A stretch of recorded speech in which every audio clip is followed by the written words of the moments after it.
먼저 짚고 넘어가고 싶은 부분이 하나 있는데 제가 결론에서도 계속 반복해서 강조를 드리겠지만 희생을 해야만 하는 거야 라고 생각하시기보다는 내가 할 수 있는 거야 라고 생각해 주셨으면 좋겠어요. 즉 의무가 아니라 사랑하는 사람만이 해낼 수 있는 일종의 특권이고 능력으로 인식해 주셨으면 좋겠다는 겁니다. 사랑은요 우리에게 희생해 이렇게 요구한다라기보다는 오히려 희생을 하더라도 전혀 개의치 않을 수 있는 의지, 용기, 힘을 주는 거예요. 두려워하지 않을 수 있는 든든한 뒷배가 되어주는 것이죠.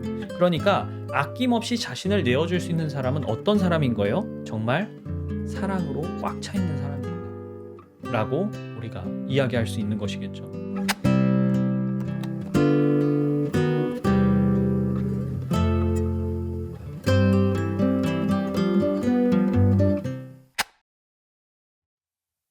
제가 마가복음 12장 28절부터 34절까지 읽도록 하겠습니다. 율법학자들 가운데 한 사람이 다가와서 그들이 변론하는 것을 들었다. 그는 예수가 그들에게 대답을 잘 하시는 것을 보고서 예수께 물었다. 모든 계명 가운데서 가장 으뜸되는 것은 어떤 것입니까? 예수께서 대답하셨다. 첫째는 이것이다. 이스라엘아, 들어라. 우리 하나님이신 주님은 오직 한 분이신 주님이시다. 내 마음을 다하고 내 목숨을 다하고 내 뜻을 다하고 내 힘을 다하여 너의 하나님이신 주님을 사랑하여라. 둘째는 이것이다. 내 이웃을 내 몸같이 사랑하여라. 이 계명보다 더 큰 계명은 없다. 그러자 율법학자가 예수께 말하였다. 선생님, 옳은 말씀입니다. 하나님은 한 분이시오 그 밖에 다른 이는 없다고 하신 그 말씀은 옳습니다. 또 마음을 다하고 지혜를 다하고 힘을 다하여 하나님을 사랑하는 것과 이웃을 자기 몸같이 사랑하는 것이 모든 번제와 희생제보다 더 낫습니다. 예수께서는 그가 슬기롭게 대답하시는 것을 보시고 그에게 말씀하셨다. 너는 하나님의 나라에서 멀리 있지 않다. 그 뒤에는 감히 예수께 더 묻는 사람이 없었다. 오늘은 이 본문에서 희생이라는 이 포인트를 잡아서 희생의 역설이라는 제목으로 여러분과 함께 말씀을 나누려고 합니다. 자, 이제 다음 주면 고난주간이 시작됩니다. 오늘은 지난 두 주에 이어서 이 고난주간을 잘 맞이하기 위해 우리가 꼭 생각해 보아야 할 소주제로 제가 희생을 가져왔는데요. 앞서 사랑과 치유라는 주제로 우리가 얘기를 좀 나눴었잖아요. 그러면 사랑 그리고 치유 이 결정체는 사실상 희생이라는 결과를 필연적으로 요구하게 된다는 겁니다. 사실 희생이라는 건 사랑과 치유가 자연스럽게 제시하는 온전한 열매라고 할 수 있는데 한편으로는 치유받은 우리가 어째서 다시 아프기를 기꺼이 아프기를 자처하느냐 이상하게 생각이 된다는 거예요. 그래서 오늘 제가 설교의 제목을 일부러 역설이라고 좀 표현을 해 보았습니다. 슬프게도요, 죄는 재물을 요구합니다. 무슨 말이냐면, 죄는 해소시키려면 죄 없는 다른 생명을 요구한다는 거예요. 우리는 이것을 희생시킨다라고 표현을 하겠죠. 그런데 희생시키는 것과 다르게 사랑은 어떤가요? 희생하죠. 어떤 요구가 없어도 자신을 스스로 내어줍니다. 우리는 이 세상에 만연한 죄와 또 저 반대편에 충만한 이 하나님의 사랑 사이에서 두 가지 선택지를 항상 갖고 있다고 볼 수 있는 거예요. 첫 번째 선택지는 뭐냐? 나를 위해서 다른 대상을 희생시킬 것인가? 아니면 그 대상을 위해서 나를 희생할 것인가? 우리한테는 이 두 가지 옵션이 있는 겁니다. 오늘 본문에서 보면 예수님은 하나님을 그리고 이웃을 사랑하는 것을 모든 번제와 희생제보다 더 낫다고 했던 이 율법학자의 말을 칭찬하셨죠. 그러면 우리는 이 말의 의미를 다시 한번 곱씹고 깨달을 필요가 있다는 겁니다. 하나님은 왜 우리를 위해서 당신의 아들을 희생하셨는가? 아들은 그럼 왜 기꺼이 아버지의 뜻에 순종하여서 본인을 희생했는가? 그리고 아들의 생명을 받은 우리는 그럼 왜 기꺼이 희생하게 되는가? 이 인과관계, 논리적 흐름을 잘 알고 있어야 된다는 것이죠. 오늘 설교를 들으시면서 함께 이런 부분을 좀 고민해 보셨으면 좋겠습니다. 희생이라는 게요, 뭐 경제적으로 보든 아니면 생물학적이나 진화론적으로 보아도 굉장히 비이성적이고 비합리적인 행동이란 말입니다. 왜냐면 자기 이익을 극대화하는 게 모든 면에서 유리하고 좋은 거거든요. 근데 우리는 왜 희생을 하죠? 어떻게 보면 멍청해 보이고 어리석다라고 평가할 수 있는 그 희생, 그런 결정과 행동을 왜 우리는 숭고하다라고 굉장히 높이 평가하냐는 거예요. 여기서 희생과 사랑의 관계를 말씀드릴 텐데 그렇다면 사랑에서 희생이라는 건 과연 피할 수 없는 건가? 사랑하면 꼭 희생을 해야 되는 건가? 이 부분도 생각을 해 봐야 되겠죠. 자, 그러면 우리도 하나님과 이웃을 사랑할 때 희생을 피할 수 없는 것인가? 이런 문제를 마주하게 될 겁니다. 오늘은 이런 질문들을 차근차근 생각해 보면서 끝에는 제가 마지막으로 그리스도인으로서 그리스도를 따르는 사람들로서 우리는 그럼 무엇을 희생하게 되는가? 또 희생해야 되는가? 실천의 영역에 대해서도 간략히 정리를 하면서 매듭을 지어 보도록 하겠습니다. 자, 그러면 희생의 역설 가장 첫 번째로요. 희생이라는 아이러니에 관해서 말씀을 드리도록 하겠습니다. 자, 성도 여러분, 우리가 희생이라는 것을 무엇이라고 좀 해석할 수 있을까요? 제가 방금 전에도 말씀을 드리긴 했습니다만 희생이라는 건 굉장히 비합리적인 결정이라고 할 수 있어요. 왜냐? 이익을 최대로 추구하는 경제적인 관점에서 보아도 그렇고 후대를 잇거나 자기의 종을 보존하려는 생물학적인 혹은 진화론적인 관점에서 보아도 희생은 바보 같은 결정이 맞습니다. 그런데 우리는 희생을 바보 같은 결정이라고 생각하면서도 한편으로는 굉장히 위대하다, 숭고하다, 아름답다라고 평가하고 그걸 기리죠. 사실 사람이라는 존재를 놓고 보면 참 이기적입니다. 인간은 기본적으로 자기를 가장 먼저 사랑하는 그런 이기적인 존재가 맞는 것 같아요. 그러면 자기를 왜 최우선순위로 두고 사랑을 하는가? 그게 어떤 면에서는 생존과 직결되어 있기 때문이라고도 해석을 할 수 있겠죠. 흔히들 사람들이 살기 위해선 못할 짓이 없다.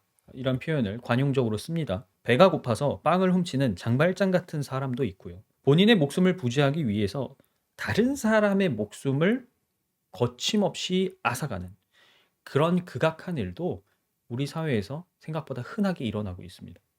그런데 우리가 역사나 자연에서 이것을 거스르는 희생의 모습을 계속해서 보게 된다는 거예요. 저는 이 중에 자기 새끼를 위해서 희생하는 부모의 모습을 골라 보았습니다. 뭐 사람이라고 해서 다 그런 것도 아니고 동물도 모든 종이 다 그렇게 부모가 새끼를 위해 희생하는 건 아니지만요.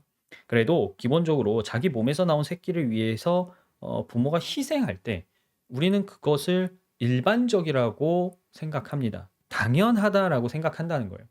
이상하게 여기는 사람은 없죠. 부모는 자기의 삶을 내려놓고 자기에게 드릴 시간과 노력을 자녀를 양육하는 데 쏟습니다. 우리는 그게 당연하다라고 지금 생각하고 있어요. 그런 모습을 보면서 저 부모는 이상하네라고 말하는 사람 아무도 없습니다.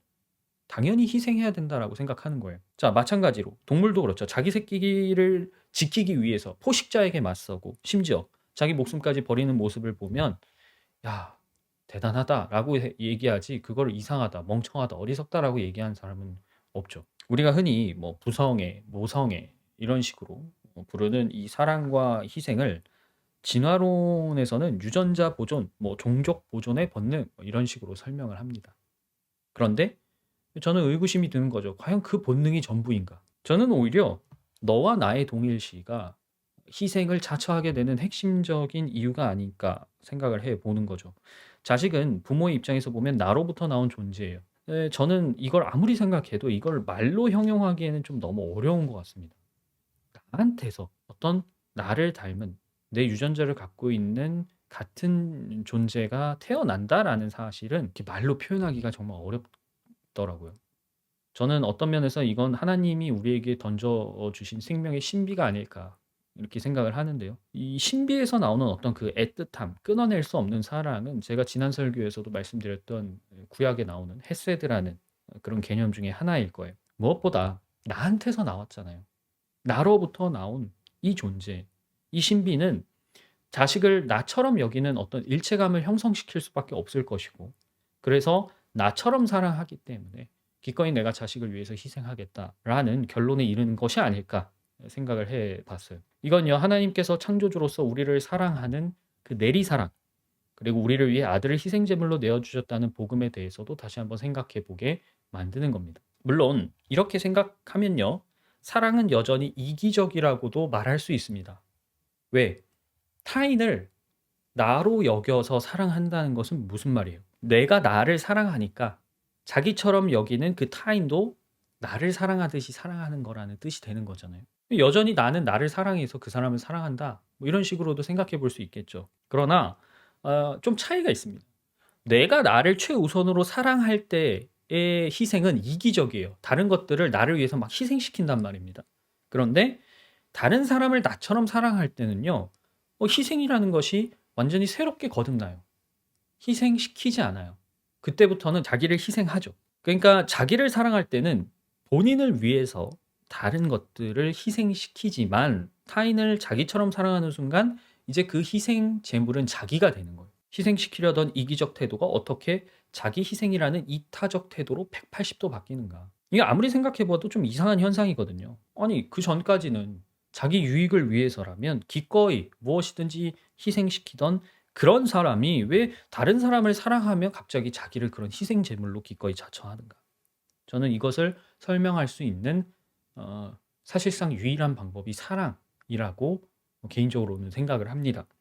사랑이 아니고서는 이 비합리적인 선택을 설명할 수 있는 방도가 딱히 없을 것 같아요. 우선 하나님의 숨결로 우리의 혼이 탄생했다는 사실은 다들 잘 알고 계시죠? 그래서 사실 혼이라는 게 우리 인간의 본질이라고도 생각해 볼 수 있을 겁니다. 하나님께서 몸을 빚으셨지만 그 몸에다가 본인의 숨을 불어 넣으시기 전까지 그거는 어쨌든 흙덩어리에 불과했어요.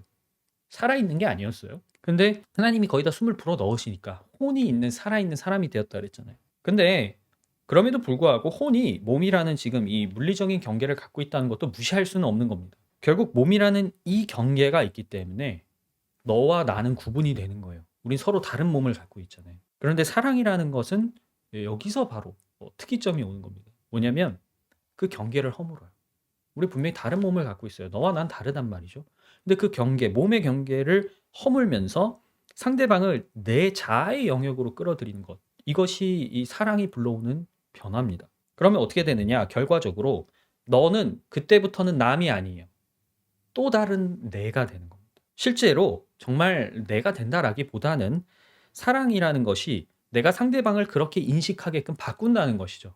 근데 중요한 건 그 인식의 변화가 의지의 변화를 마찬가지로 불러온다는 겁니다. 나를 사랑하기 때문에 기존에는 내가 나를 위해서 모든 걸 할 수 있었어요. 모든 걸 하려고 했고요.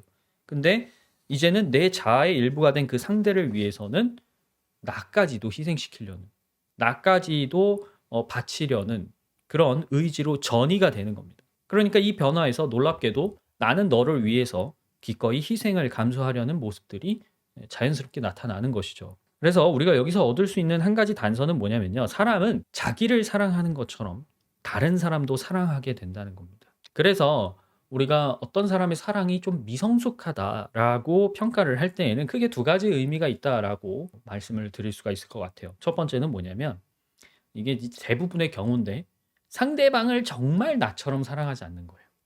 말은 사랑한다고 하는데 사랑의 순위에서 그 사람이 첫 번째가 아닌 거죠. 그러니까 말로는 사랑한다고 하지만 상대방을 정말 자기처럼 사랑하지 않을 때에는 희생이 당연히 제한적일 수밖에 없을 겁니다. 둘째로는 본인을 미성숙하게 사랑하기 때문에 상대방도 그렇게 사랑한다라고 볼 수 있는 거예요. 일종의 사랑에 대한 결핍이 있는 거죠. 본인을 온전히 사랑하는 법을 잘 모르니까 그 결핍이 어떻게 보면 이렇게 온전한 원형의 형태가 딱 사랑이라고 한다면 결핍된 만큼 막 찌그러져 있을 거 아니에요. 찌그러진 만큼 똑같이 다른 사람도 찌그러지게 사랑하는 거죠. 보통 이 두 경우가 대부분 사랑을 미성숙하게 나타나게 만드는 원인이지 않을까 저는 소개를 드리고 싶어요. 근데 뭐 이런 첫 번째 경우든 두 번째 경우이든 하나님은 우리가 당신과 같이 온전한 사랑을 할 수 있게 하시려고 당신의 사랑을 먼저 주신 거예요. 세상에서도 자기를 사랑하는 법을 막 가르칩니다.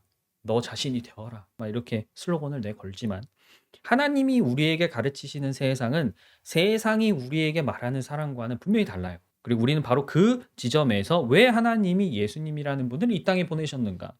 그리고 그분을 왜 기꺼이 희생시키셨고 예수님은 왜 기꺼이 스스로를 희생제물로 놓으셨는가를 새롭게 이해할 수 있는 지점이 된다는 것이죠. 자, 그래서 희생의 역설 제가 두 번째로 말씀드리고 싶은 부분은 마르지 않는 기름병입니다. 마르지 않는 기름병. 이 열왕기하 4장 기억하시는지 모르겠습니다.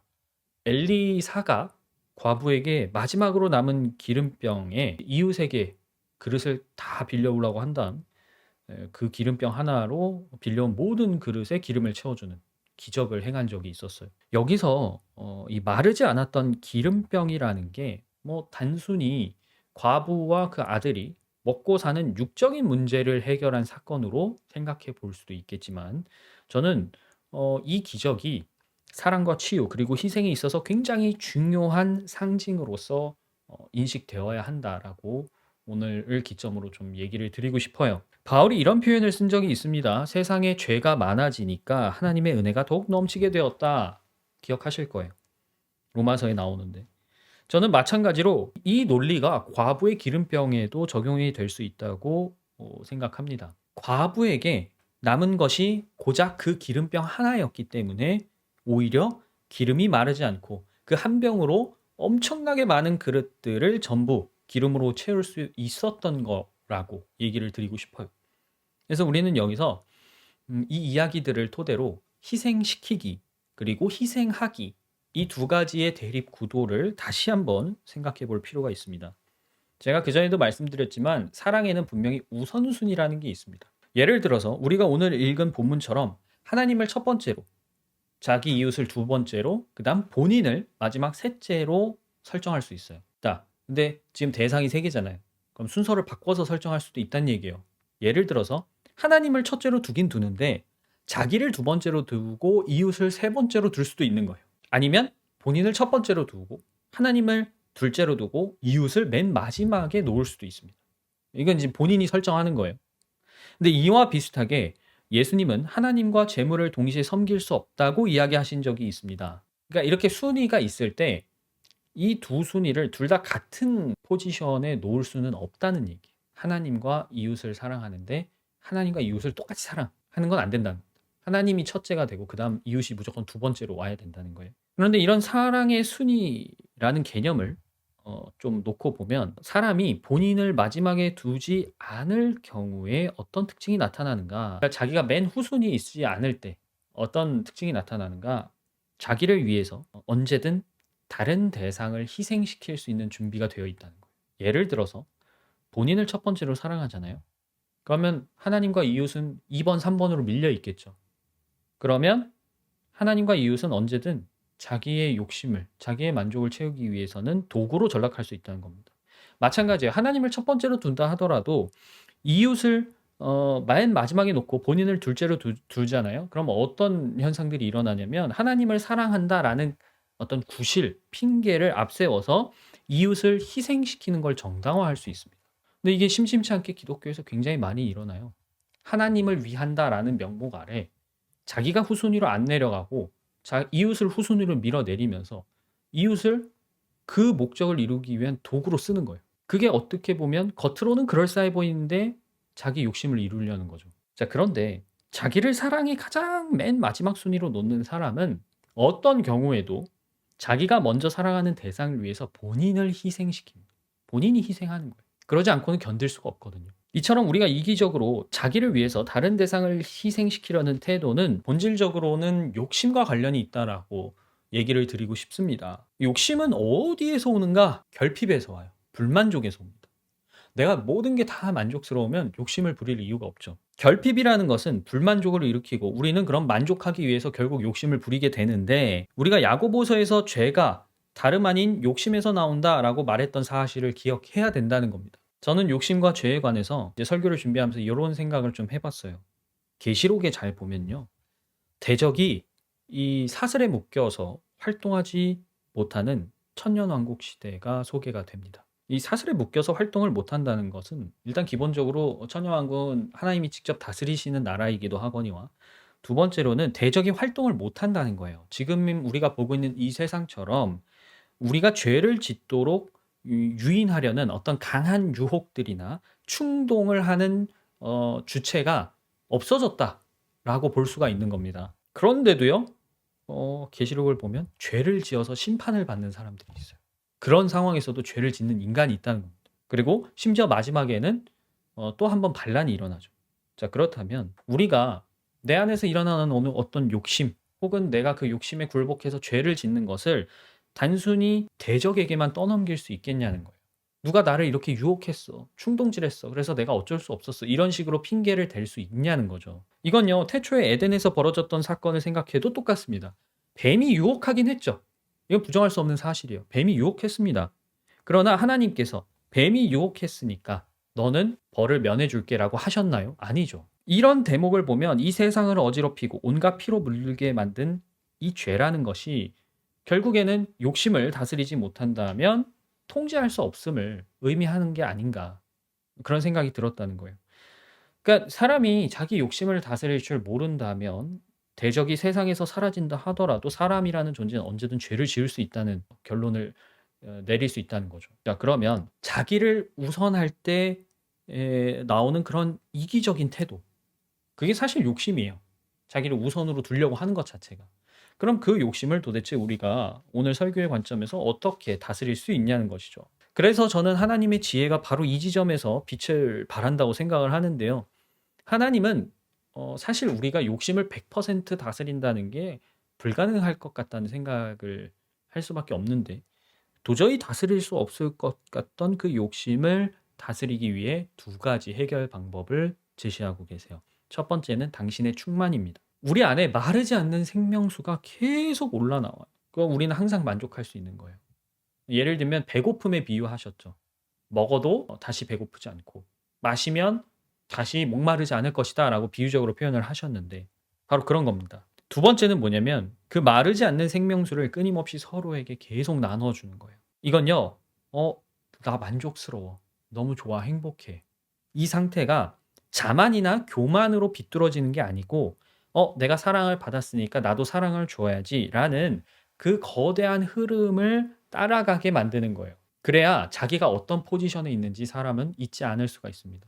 그래서 이걸 역으로 생각하자면 하나님의 사랑으로 만족을 못한다? 그것도 문제예요. 그런데 그만큼 또 큰 문제가 뭐냐면 그 사랑으로 나는 만족해. 너무 좋아 라고 얘기하면서도 그 사랑을 나누지 않는 것. 이거는 1번과 마찬가지로 그만큼 중요한 문제를 일으킬 수 있다는 것이죠. 아무튼 우리가 생명을 유지하기 위해서 외부에서 영양분을 섭취하는 것처럼 하나님은 우리 안에 내적인 결핍이 있다는 걸 알고 계세요. 일부러 그렇게 창조하셨습니다. 그러면 우리가 그 만족하지 못하는 상태를 치유하기 위해서는 어떻게 해야 돼요? 하나님과 관계를 맺고 하나님을 맞아들여야만 하는 거예요. 당신의 전부를 내어주는 그 사랑과 충만은 우리의 결핍을 채우면서 동시에 우리를 치유해 주는 것이거든요. 자, 이렇게 되면 놀라운 변화가 생기는데 치유된 이 자아는 더 이상 상처 입었던 때처럼 본인을 사랑하지 않을 수 있어요. 내가 나를 위할 때 오는 나의 기쁨이 있습니다. 그런데 그거보다 내가 너를 위할 때 오는 너의 기쁨이 나한테 더 큰 만족이 되는 변화가 생기는 거예요. 이제 우리는 두 아담의 다른 희생에 관해서 마음에 유념할 필요가 있었습니다. 6,000년 전 에덴이라는 곳에 살았던 소위 첫 번째 아담이 있어요.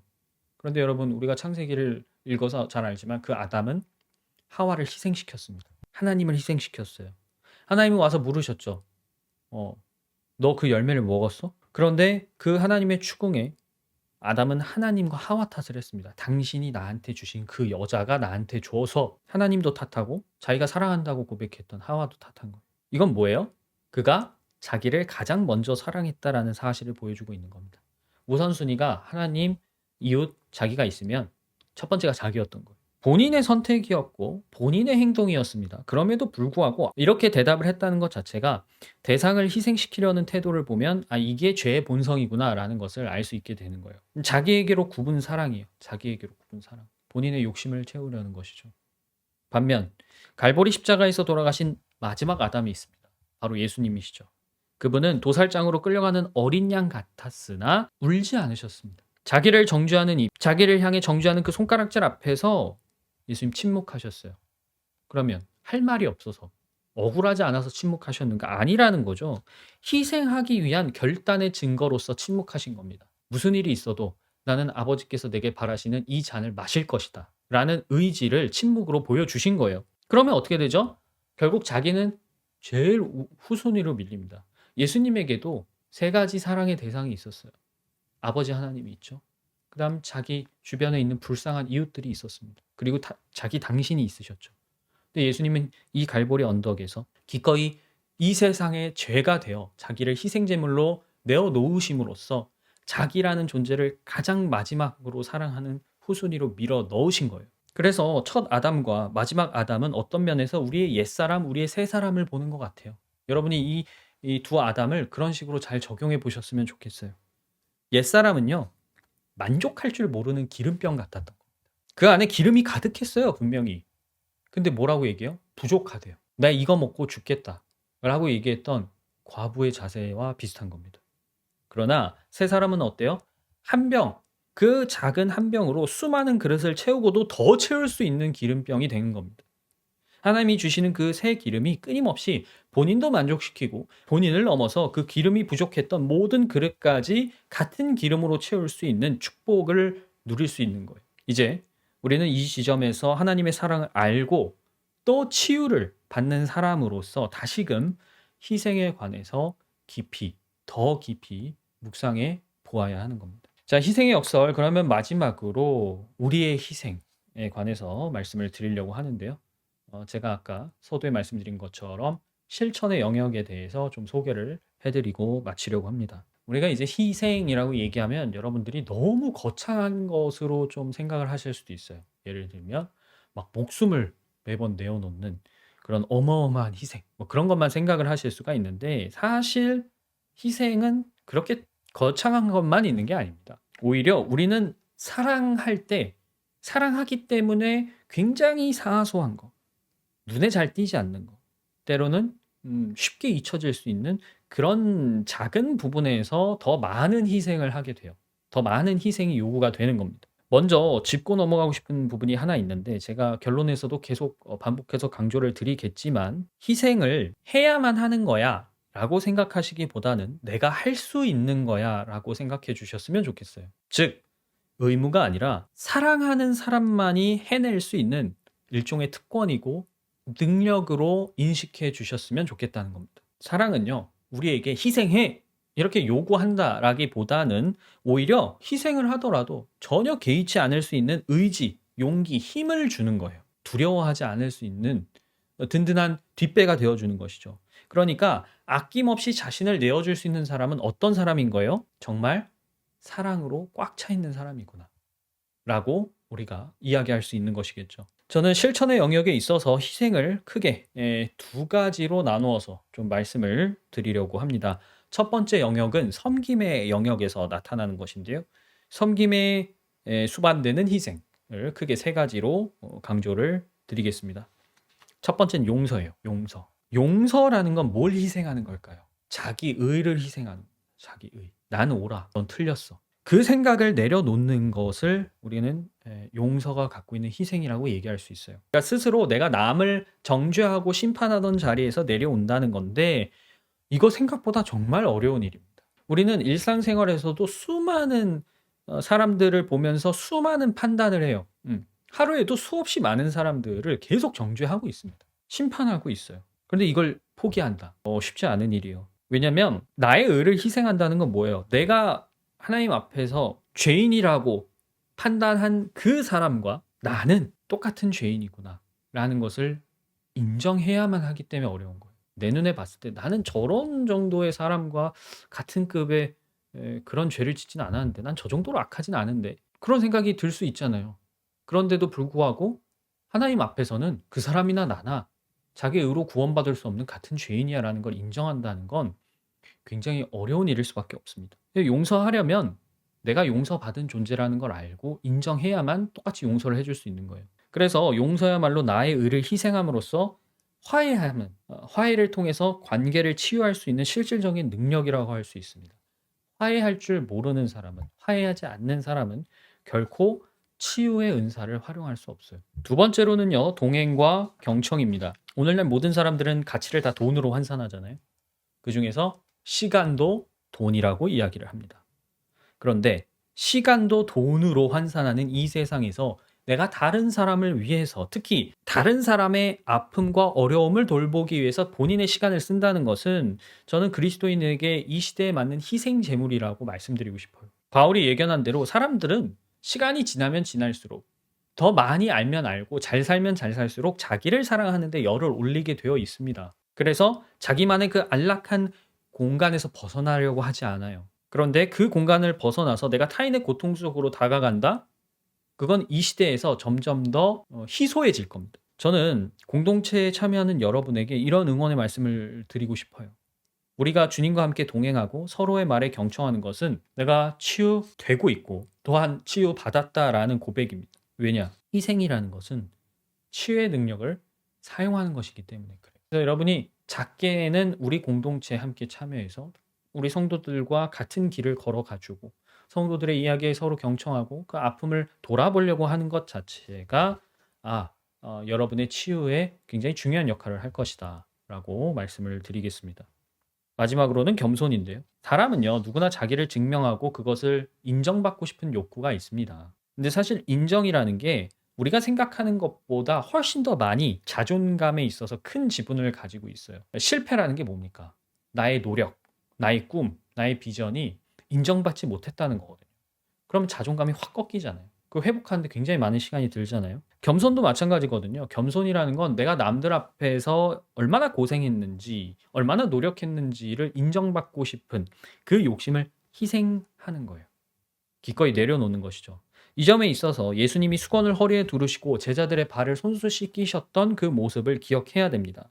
하나님께서 왜 그 영광의 보좌를 버리고 낮디 낮은 이 땅에 와서 그 중에서도 사람이 되시고 사람 중에서도 가장 낮은 사람이 되셨는가? 이 역사는 사랑과 치유 그리고 희생이 이 세상을 온통 어지럽혔던 그 죄를 우리가 물리칠 수 있는 유일한 방법임을 가리키고 있는 거예요. 자, 그러면 두 번째로 열매의 영역에서도 제가 똑같이 세 가지를 소개해 드리겠습니다. 첫 번째는 사랑이에요. 희생은요, 사랑의 열매입니다. 원래 자기를 지키기 위해서 세웠던 높은 담이 있어요, 누구나. 근데 그걸 허물어 내리고 그리스도 안에서 너는 나구나. 이걸 인정하고 받아들이는 그것 자체가 이미 희생의 시작입니다. 사실 사랑은 죄를 물리치고 우리가 거룩함을 꾸준히 지켜낼 수 있는 최고의 능력이에요. 특히 사랑은 모든 사람이 자기가 아니라 서로를 위하게 만듭니다. 그러면 너무 신기하게도 누구도 손해를 보지 않아요. 세상이 할 수 없는 일은 이겁니다. 세상은 누구나 자기 유익을 추구해요. 자기를 첫 번째로 사랑하게 됐을 때 가장 큰 문제는 뭐냐면 그 누구도 손해를 보고 싶어 하지 않는다는 거예요. 그런데 그 결과로 인해서 모두가 욕심을 부리게 되고 모두가 욕심을 부리기 때문에 서로 계속 손해를 보는 그런 상황이 벌어지는 겁니다. 근데 사랑은 그렇지 않죠. 우리가 서로를 나보다 먼저 사랑하게 되면 서로에 대한 손해가 서로에 의해서 계속 메꿔지게 됩니다. 왜냐? 내가 이 사람을 위해 손해를 보면 다른 사람도 나를 위해서 똑같이 손해를 보거든요. 손해가 손해에 의해서 메꿔지면서 서로 의존적이 될 텐데 그러면 동시에 우리는 누구도 스스로 자기를 자랑할 수 없게 됩니다. 그러면 공동체 안에서는 적어도 우리가 그리스도만 자랑할 수 있게 되겠죠. 이것이 하나님께서 사랑으로 우리를 한 몸 안에 엮어 놓으신 궁극적인 목표다라고도 이야기를 드릴 수 있겠습니다. 두 번째로는 인내와 온유입니다. 저는 사실은 목숨을 내놓는 것 이게 가장 큰 희생이다라고 우리가 생각을 한다면 그다음으로 큰 희생이 뭘까라고 했을 때 이것 같아요. 오래 참고 견디는 거. 이게 사실 목숨을 내놓는 것 다음으로 큰 희생이라는 생각이 드는데 그래서 그럴까요? 인내라는 게 해도 어렵고 힘들게 느껴질 겁니다. 누구나. 특히 우리가 인내라는 희생 앞에서 고민하게 되는 부분은 무엇일까요? 도대체 어디까지 참아야 되느냐.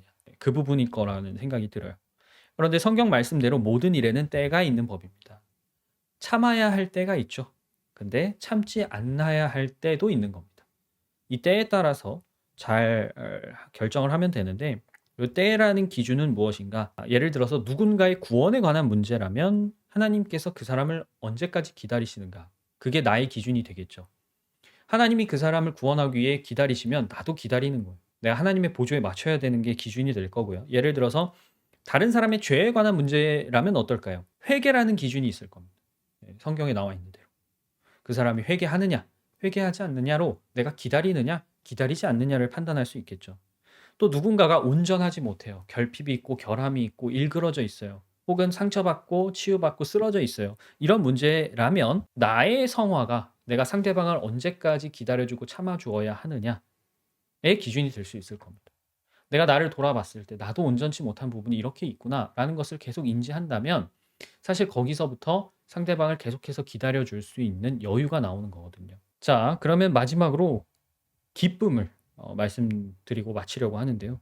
사실 기쁨이 희생의 열매다라고 하면 좀 거리감이 느껴지실 거예요. 의아하게 느껴지실 수 있는데 저는 오히려 기쁨이 희생의 특징을 가장 잘 담고 있는 열매라고 생각을 합니다. 왜냐? 제가 그전에도 얘기를 드렸었는데 기쁨이라는 건 뭐예요? 기쁨의 열매는 내가 기뻐할 만할 때 맺는 게 아니에요. 그러면 항상 기뻐하라는 하나님의 명령은 바울의 이 당부는 지킬 수 없는 겁니다. 마찬가지예요. 희생도 내가 여유가 있어서 내가 요 정도는 내줘도 되지. 그래서 희생하는 게 아닙니다. 희생할 만해서 맺을 수 있는 게 희생의 열매가 아니에요.